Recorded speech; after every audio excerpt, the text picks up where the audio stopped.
Now it is time for lefties losing it, starting with the diabolical lunatics who attended so-called hands-off protests against Donald Trump and Elon Musk. And boy, did this guy deliver the theatre performance he's been waiting his whole life for. Idiot, moronic. The Mango Menace? Break our NATO alliance, turn our allies against us, steal our money, throw 71 million people off Medicaid that people depend on. 71 million people. Is this what you want? Do you want money taken from your grandma? Do you want to not support battered women and abused children? Is that what you believe? Stand up and say it, fascists. Stand up and say it. I'm standing up and saying what I believe. You stand up and say what you believe, and not platitudes, and not idolatry. Let's hear ideas. You have no ideas. All you have is hate, racism, stupidity, and greed. Yeah, he's been waiting years, hasn't he, to get that one off his chest, waiting for that moment that a microphone finally found him, and he got his moment there. Very, very sweet. And now to this delightful character who gets more and more triggered and unhinged as he goes along. The streets between the park and City Hall are entirely filled with people who are here because they're very angry about what's going on, about Trump and fascism trying to take this wonderful country with all these wonderful people, and there are great chants going on. Immigrants welcome here, trans people are welcome here, trans kids are welcome here. This is Massachusetts, kid. Get your hands off of it. All very normal. And how about this protester who probably should have thought twice about her public service announcement? My name is Grace Martinez Rosas. I am an immigrant. I am undocumented, unafraid, queer, and unashamed. Yes, woohoo, to being an undocumented immigrant. But whoopsie, it's really not going to end well for her, is it? Tom, Homan, anyone around? And you know, I have to give it to the left because really they are just so tolerant. How do you feel about Donald Trump? I think that he deserves to die. He should what? Die. Okay. Yes, just very loving, very inclusive, loving of everybody. And also at the same time, though, I've got to say, they're equally as stupid. So what makes Trump a fascist?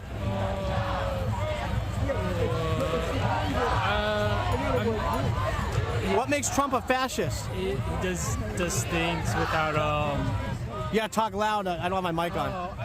I'm not really good into interviews. Sorry? He just does everything he wants, and not following laws, or he's a convicted felon. That's all I know. What's that? So paper gave me, yeah. Who gave you that? The people that gave me the sign. It's a free sign. Oh, someone gave you the sign, Yeah. and then they gave you the handout. Yeah. So are you reading it now to try to answer the question? Yeah.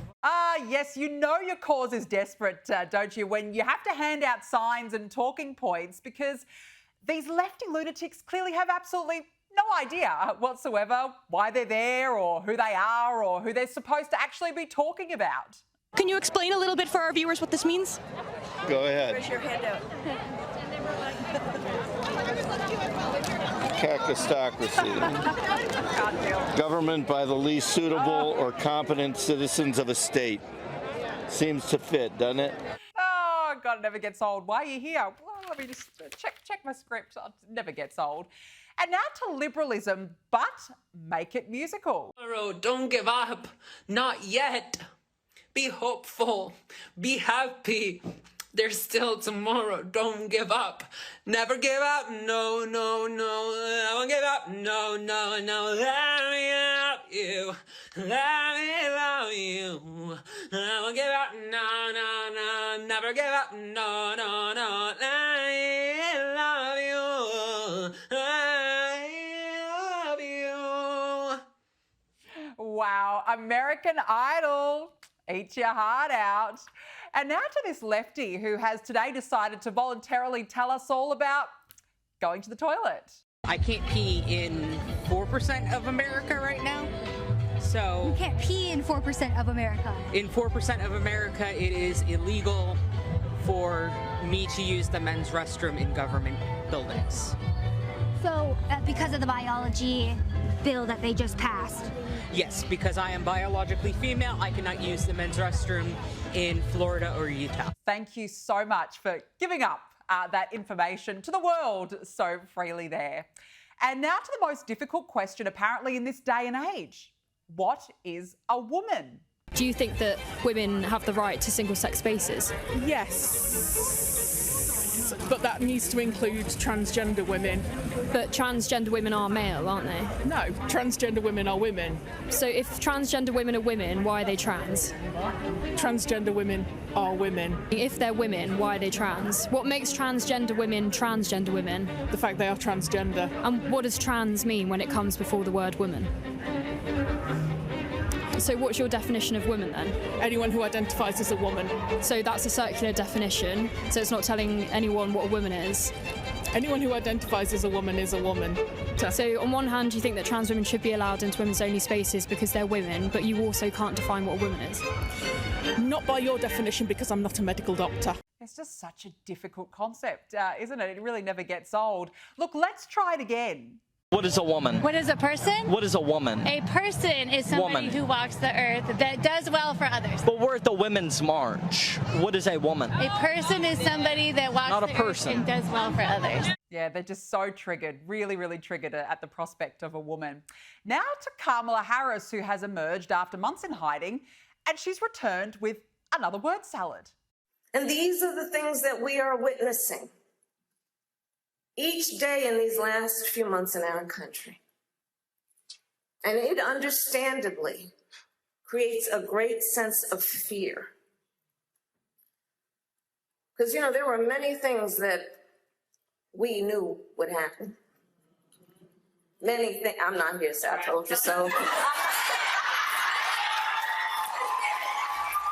Yes, just a reminder, the majority of Americans, Kamala, didn't vote for you. And finally, can someone please give this woman in the background a medal? Because really, she is all of us right now in a world of woke. Message to Donald Trump. You Democrats and workers are going to fight back and defend our jobs and our country. We're ready to fight back.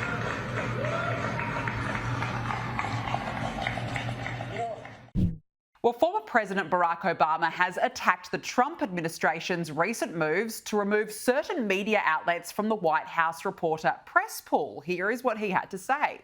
Imagine if I had done any of this. Let me just, I just want to be clear about this. Imagine if I had pulled Fox News' credentials from the White House press corps. You're laughing, but no, this is what's happening. You see, the only problem with that is Barack Obama did try and limit access to Fox News in 2009 unsuccessfully. Fox News wrote at the time the Obama administration on Thursday failed in its attempt to exclude Fox News from participating in an interview of an administration official as Republicans on Capitol Hill stepped up their criticism of the hardball tactics employed by the White House. Joining me now is Newsweek Senior Editor-at-Large and Article 3 Project Senior Counsel, Josh Hammer. Josh, nice to see you again. Thank you so much for joining me. Look, there are obviously key differences with what these administrations have tried to do, but this all just seems a little hypocritical. Well, it's more than a little hypocritical. It's a lot hypocritical. And, you know, good for us for having this conversation, for pointing out this glaring hypocrisy. Frankly, I wonder openly, actually, whether Barack Obama even remembers the fact that he tried to do that. I mean, he's worn many hats over the years. This, of course, was many years ago. But when it comes to the left in general here in the States and frankly across the Western world, for that matter, if I can extrapolate, I mean, but you know, consistency is not necessarily their modus operandi. I mean, these people are raging hypocrites. They are scathing hypocrites day in and day out. There, look at Cory Booker's filibuster here. He just broke Strom Thurmond, his record for the longest filibuster on the floor of the United States Senate. It actually wasn't even technically a filibuster, so the longest floor speech.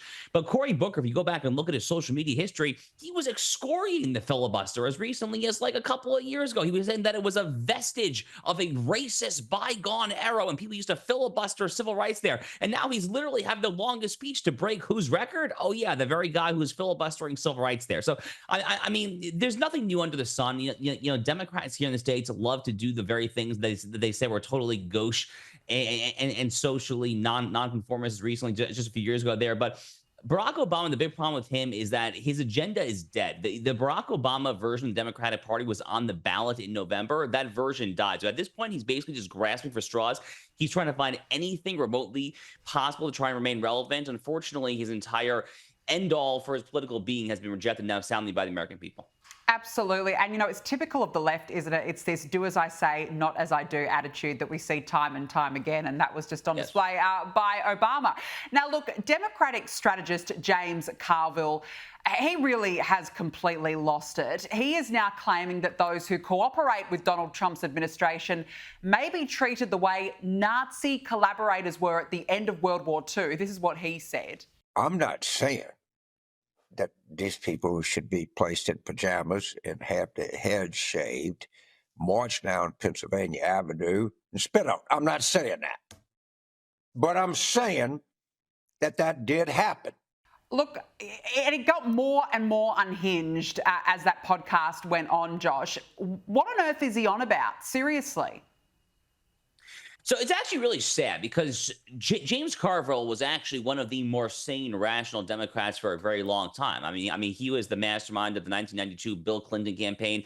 You know, Bill Clinton, his presidency, relative to modern Democratic Party standards, you wouldn't even recognize the party. I mean, the Democratic Party of Bill Clinton and Jimmy Carville, a totally bygone era there. They signed the Defense of Marriage Act into law there. There was a major tough on crime legislation, welfare reform. I mean, that was the Jimmy Carville Democratic Party from 30 years ago. And as recently as like a half year to a year ago, Jimmy Carville was making the rounds on left-wing podcasts here in America, basically telling Democrats, don't go too far left, don't go too far woke when it comes to the 2024 election.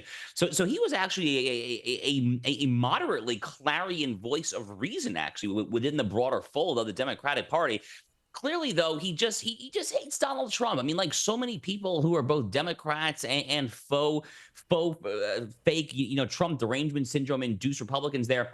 He just has a debilitating case of Trump derangement syndrome, and that clearly is affecting his judgment at this point there. This is disgusting stuff. I mean, Donald Trump has a Jewish daughter. Ivanka Trump converted to Judaism. I know that because, like her, I live in South Florida. Like her, I'm Jewish. I know where her Jewish children go to grad school or go to preschool, frankly. So, I mean, the notion here that Donald Trump is a crypto fascist, it doesn't even pass the laugh test there. All that they are doing with this kind of rhetoric is just further alienating half the country there, the very voters that they desperately need to get back into the fold in order to regain anything remotely resembling relevance to win national elections. Yeah, it's like they're completely grappling at straws. The reality is the election's over. The Americans made their decision. It's time to really move on from this absolutely unhinged rant lifestyle. Now, look, the Trump administration is slashing millions of dollars in DEI grants from a library and museum system. This is, of course, part of its overall DOGE push to try and get rid of government waste.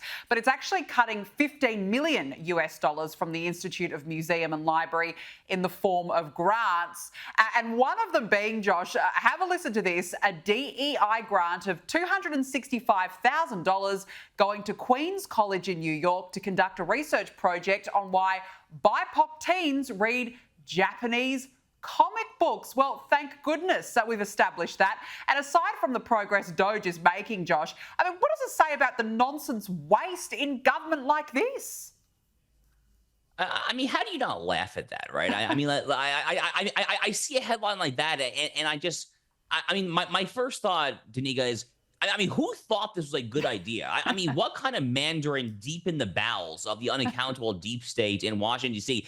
actually came across this idea and was like, wow, we need to allocate U.S. taxpayer dollars to figure out whether BIPOC people, I mean, whatever that means, I mean, this is left-wing jargon, but whether BIPOC people like Japanese comic books there. I mean, why don't we go ahead and try and figure out why the children of American Indians prefer Crayola crayons to a different type of crayon there? I mean, you're literally just flushing money down the drain at this point. I mean, it's just so utterly stupid. This is why, to this day, Elon Musk's DOGE agenda, when you phrase it properly in the public polling to the voters, it remains very successful. Now, the left has done a very successful job of tarring and feathering Elon Musk and DOGE there. And unfortunately, Tesla stock has taken quite a plunge. since Inauguration Day, and Elon Musk's personal favorability rating has gone down a little bit. But when you actually explain what DOGE is doing there, that they are cutting stupid freaking crap like this, pardon my bluntness there, but this is just stupid freaking crap. And when you are cutting stuff like this, when you are cutting DEI programs for Myanmar and gender ideology instruction for teachers in the Congo, I mean, most Americans wake up and they're like, I'm sorry, what do you say? I mean, like, where are my hard-earned taxpayer dollars going there? So I say keep this up. There's a lot of rumors coming out of DC right now that Elon Musk could be out of Washington sooner rather than later. I personally expected that. I mean, he's the wealthiest man in the world. He has other things to do with his time. He has to manage multiple companies there, but he has to see the DOGE operation through, whether it's him or his handpicked successor. This is very, very important, frankly, very long overdue work, and I look forward to seeing that work continue. I completely agree, and I just think it's astonishing that for so many years, governments have been given these sorts of DEI grants out here, there and everywhere. So, you know, you can see why DOGE is needed in America right now. Now, meanwhile, Trump has had a DEI court win. The Supreme Court lifted an order that blocked the Trump administration from cutting millions of dollars in grants for teacher trainings as part of the president's efforts to terminate taxpayer-funded DEI initiatives. So, Josh, explain to us, what does this mean? So it's a good ruling insofar as this allows the president to have some greater discretionary control over the funding decisions within his executive branch. I mean, frankly, Danica, if I'm being very honest with you, I think it's appalling that we're even having this conversation. I mean, as a matter of basic separation of powers, basic American constitutional law, it should be beyond obvious that the president of the United States has the ability to cut funding from within his own executive branch. There was only one person in America's system of governance who wields the executive power, and that's the president of the United States. It's not the vice president. It's not the attorney general. It's not any random deep state bureaucrat. It's not the dog catcher, the coffee boy, or anyone else. It is the president of the United States. He has the executive power. And as all sorts of legal scholarship on the topic has confirmed over the decades, frankly, over the centuries, the executive power entails the decision to control the decisions within your executive branch. So it's a very simple ruling. I find it a little disturbing as a lawyer myself that this was not a 9-0 ruling. I believe it was 5-4, if I remember correctly. Unfortunately, everything these days is politicized, even when it comes to the U.S. Supreme Court. The court is going to have their hands full over the rest of this Trump presidency because the left is going to just keep on coming at them with all these NGOs and left-wing public interest, nonprofits. The litigation is going to keep on coming. The court's going to have to stand firm. I wish that I could confidently project to this audience and say that I think that they're going to do the right thing day in and day out there. Unfortunately, I've been burned too many times. I tend to be a little bit more realistic and sober when it comes to the Supreme Court, but they got it right this time, and that's good. Yeah, the only winners out of this long litigation over the next few years are the lawyers, who will be absolutely raking in the money because of the constant left trying to take Trump to court. Now, look, Vice President J.D. Vance has suggested that he could indeed run for president in 2028 if he delivers as vice president. This is what he said. The presidential election in 2028. When we get to that point, I'll talk to the president. We'll figure out what we want to do. But the way that I think about it is if we do a good job, the politics take care of themselves. Josh, there's no doubt. Come on, he will run, don't you think? Look, I think if the Trump presidency goes as expected, and look, I mean, the jury is currently out on the tariffs. The markets are clearly not reacting very well to it. We will see what happens in the midterm elections next fall. Personally, I think that the economy will more than rebound by then. This is quite a short-term disturbance, but there are a lot of people that are already panicking, saying the Republicans are getting set to lose the Congress next fall. I'm not one of those people.